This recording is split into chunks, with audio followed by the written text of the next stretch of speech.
Halo geng, hari ni kita tinggalkan Penang geng. Kita pergi Kedah geng.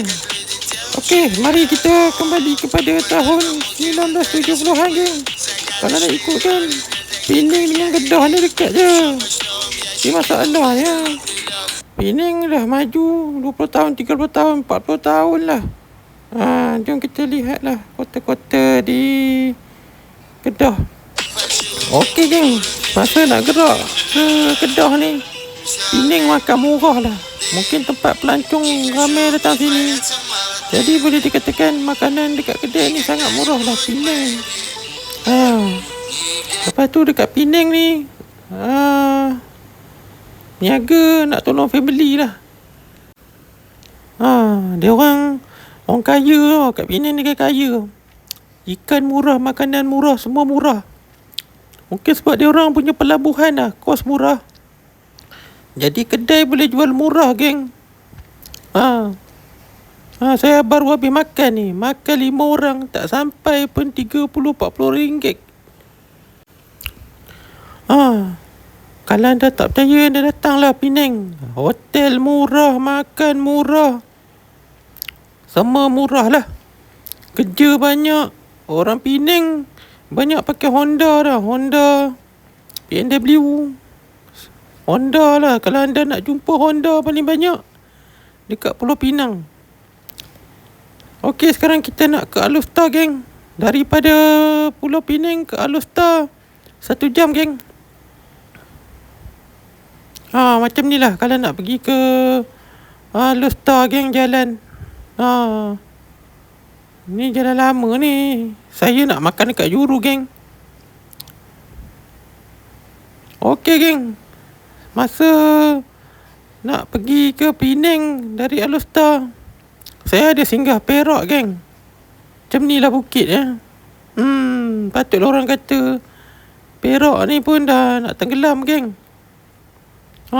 Baru ni ada ribut kan. Mungkin ni lah faktor. Sebab apa? Sebab diorang potong bukit lah. Bila potong bukit, ribut datang lah. Dah bukit tak ada geng. Dulu mana ada 40 tahun. Okey geng, kalau anda datang ke Penang, Kedah, modal 300-400 pun cukup geng. KL banyak datang asing lah geng. Saya tak recommend lah KL. Nanti kita ke Alor Setar, kita boleh lihat lah macam-macam lah. Ni tengok motor tadi laju. Rupanya dia punya beg jatuh. Macam-macam lah.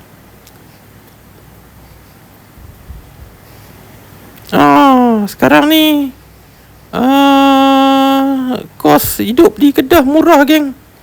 Tapi dekat Kedah ni nak minang, nak kahwin mahal. Sebab orang kampung, dia orang jual mahal lah anak kan. Tapi kalau anda datang Kedah, jangan terkejut lah. Rasa macam tahun 50-60. Sebab sini satu bangsa je, bangsa Kedah. Berbeza dengan KL, Bangla ada, semua ada. Lagi satu, dekat Penang ni tak ada kilang. Ataupun Kedah ni kilang tak banyak. Okey, ni kedai pertama saya singgah lah. Kedah terkenal dengan mi goreng, masa-masa manis. Kotiau semua ada. Dekat Kedah ni juga, kalau anda datang hotel, hotel zaman dulu tau, dia pakai kapet. Nanti saya tunggulah, saya tunjuklah ni. Ni hotel saya, ni hotel lama ni, macam tahun 90-an. Hotel ni hotel signature geng. Inilah tempat tinggal saya di Kedah. Okey geng, nanti kita lepak dataran Kedah.